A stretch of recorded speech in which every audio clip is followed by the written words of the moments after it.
Все это там уже плотно сплелось с корнями, со старыми корнями. И как это сейчас достать, я себе плохо представляю, но попробую. Оказалось, что все очень легко.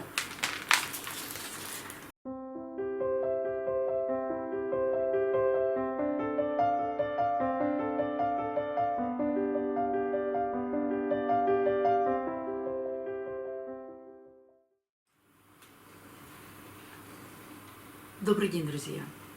Сегодня попробуем пересадить орхидею Мельтонеопсис. Я недавно показывала цветение этой орхидеи.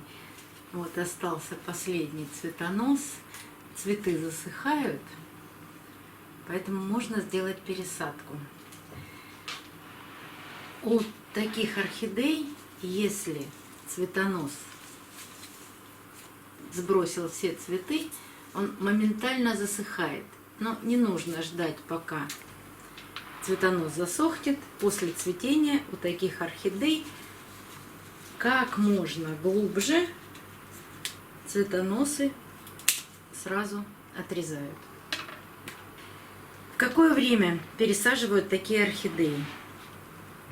Но так как молодых ростов после цветения много, когда я вам показывала, эти ростики были еще маленькие. Они уже вот такие большие. Вот еще один ростик. И посмотрите, внизу появились молодые корни. Но до грунта они не достают.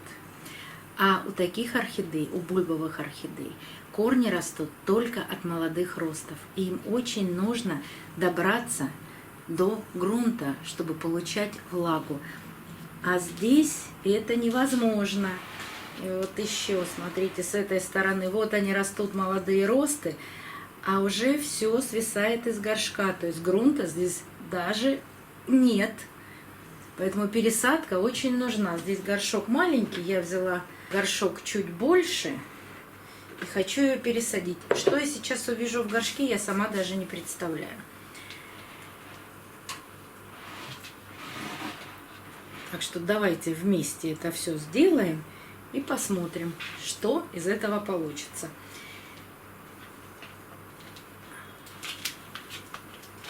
Эта орхидея живет в двойном горшке. И так как этим орхидеям нужна большая влажность, все равно водоросли растут и в горшке, и во внутреннем горшке, и во внешнем горшке. Как ее достать? Да, проблема. И большая. Ну, сейчас как-нибудь попробуем. Посадка была в кору, керамзит, пеностекло. Все это там уже плотно сплелось с корнями. Со старыми корнями. И как это сейчас достать, я себе плохо представляю, но попробую. Оказалось, что все очень легко. Стоило только нажать руками на горшок. И вот то, о чем я говорила. Вот эти старые корни. А вот это молодые корни, которые не попадают в посадку и засыхают очень быстро. Хотя пока новая бульба растет, она старается выпустить. Вот они, вот сейчас хорошо очень видно эти молодые тоненькие корешки. Ну что, орхидея так заплела корнями горшок, вернее грунт, что все это тревожить не имеет смысла. Я просто переставлю ее в другой горшок, но я купила другой грунт для орхидеи. Так, сейчас мы уберем это все.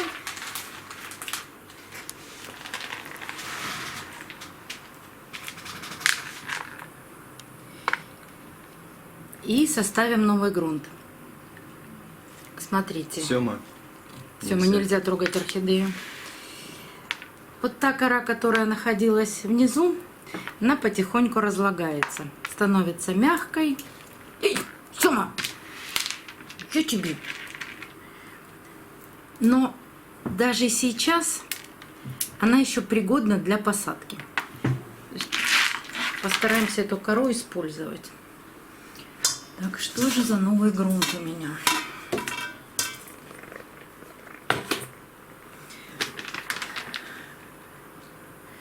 Премиум субстрат для орхидей. Здесь, конечно, намешано все подряд. Сейчас раскроем, посмотрим.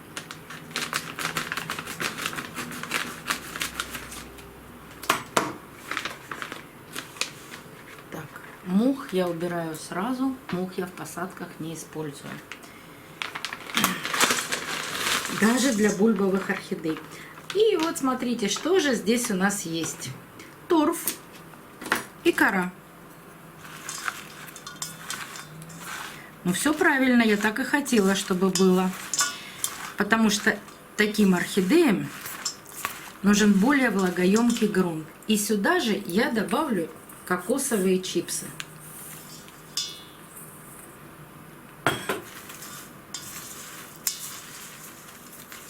Надеюсь, что мне хватит этого грунта для того, чтобы поместить туда орхидею.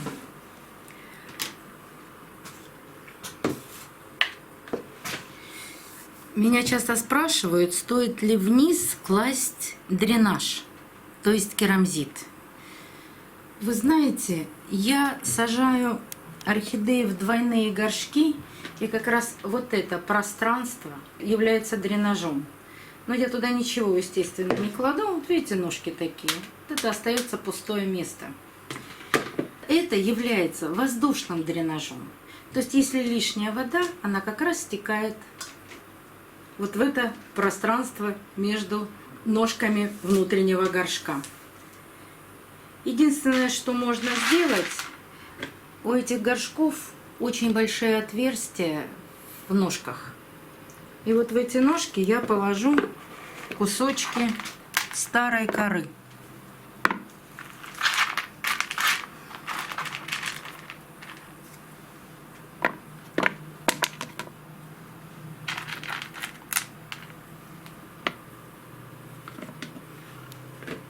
Вот так там, наверное, черное на черном не видно, но все-таки.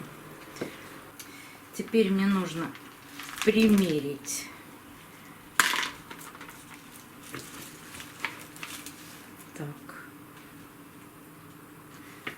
немножечко глубоко. Сейчас я насыплю нового грунта.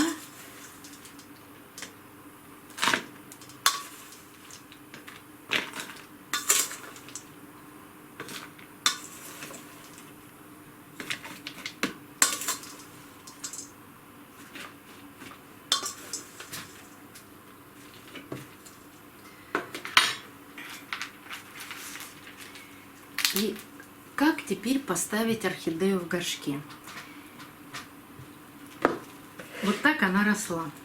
Вот с этой стороны есть росты, но их меньше, чем с другой стороны. То есть орхидея в основном растет вот в эту сторону.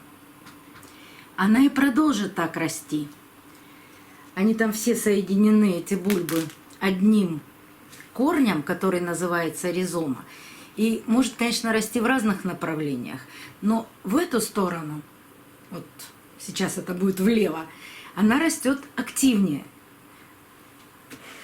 Значит, поставлю орхидею так, чтобы у нее было место для роста. То есть направление роста будет вот в эту сторону. Ага. Все равно горшок маленький. Так. Чувствую, что через год придется ее опять пересаживать, но ничего страшного. Тогда я ее разделю на части и обязательно кому-нибудь подарю. Кому? Подписчикам, конечно. Так, держу орхидею вот так.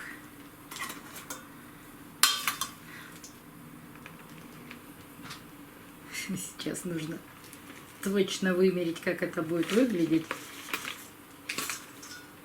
И в пространство между старыми корнями и старой посадкой буду насыпать новый грунт.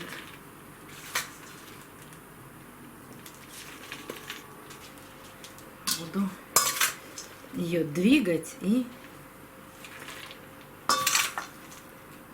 насыпать новый грунт по кругу.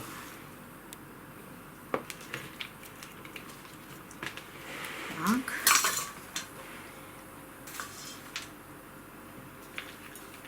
Мне нужно заполнить все пустое пространство между старой посадкой, старыми корнями.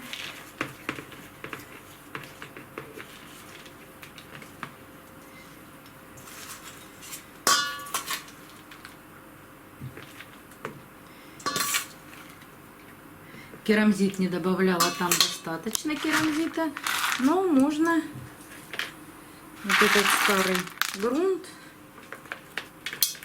тоже поместить в горшок. Он еще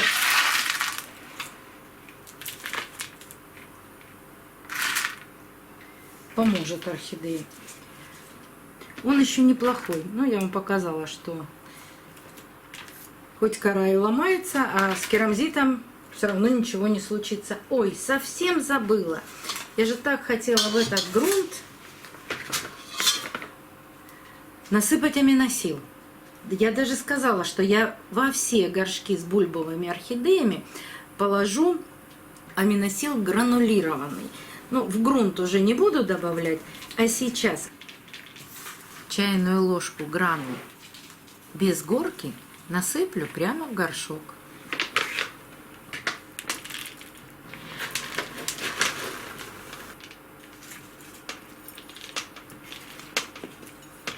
Вот так.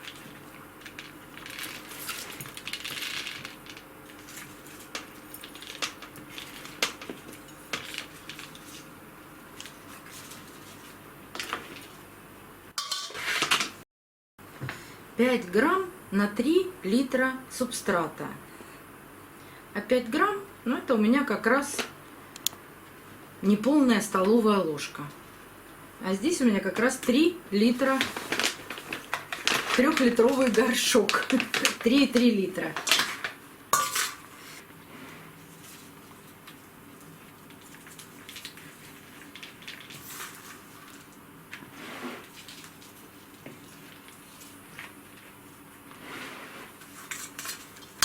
Ох, какая же она тяжелая. Зато как красиво цветет, когда много молодых ростов, и они все зацветают. В этом году она меня просто порадовала своим цветением. Хочется еще раз увидеть такое же обильное цветение, а потом поделить ее и опять выращивать молодую, здоровую орхидею.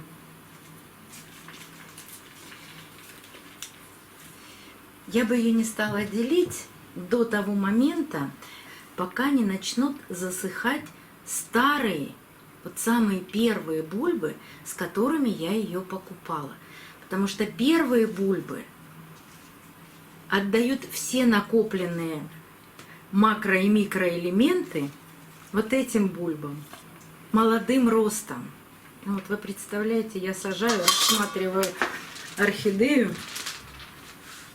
и вижу, что из пазухи листа опять появился цветонос. Вот он, ты его что, не видишь? Нет, вот. Вот он, маленький, опять появляется цветонос. Вот так орхидея быстро зацветает, если ей все нравится. И посадка, и полив, и подкормка. Вот сразу же зацветают новые молодые бульбы. Даже хочу еще заглянуть в один листик. Но пока только в одном. Обычно цветоносы появляются с двух сторон.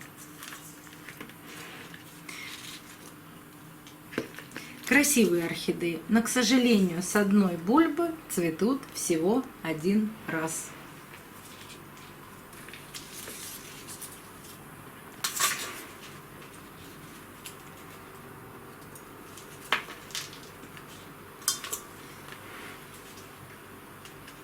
Как много мусора от этой посадки. Ужас.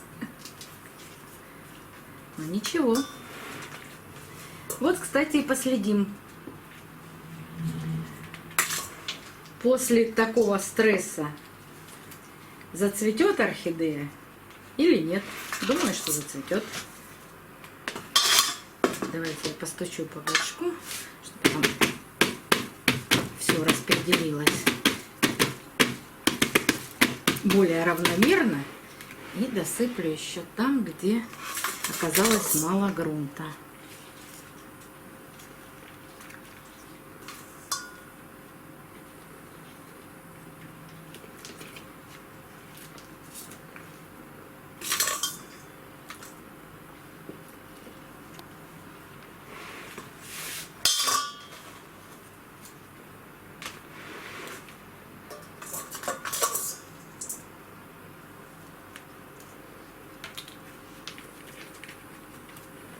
Но после первого полива грунт все равно немного осядет.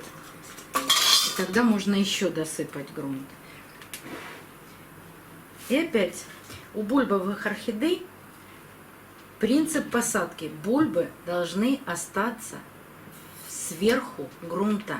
Ни в коем случае вот эти молодые бульбы нельзя заглублять в грунт. Иначе они начнут гнить, и орхидея очень быстро пропадет.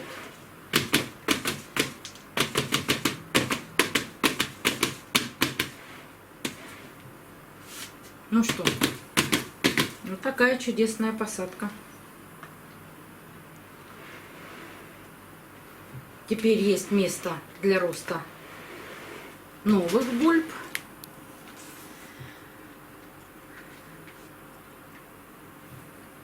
Ну и мы с вами увидели цветонос. И опять будет цветение. Может быть, не такое обильное, но пока оно предполагается. И я думаю, что именно аминосил снова поможет росту и цветению таких орхидей. Потому что я во все бульбовые орхидеи сейчас насыпала небольшое количество гранул аминосила. И мне очень нравится, что мои бульбовые орхидеи откликаются на это удобрение.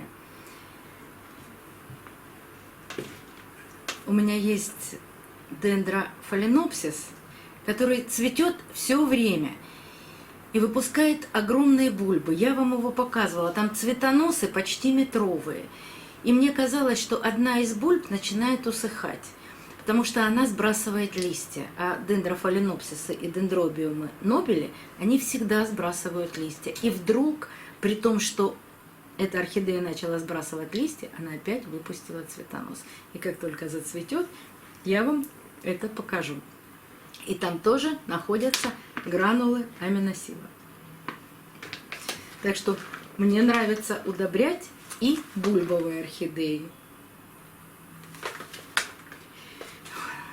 аминосилом.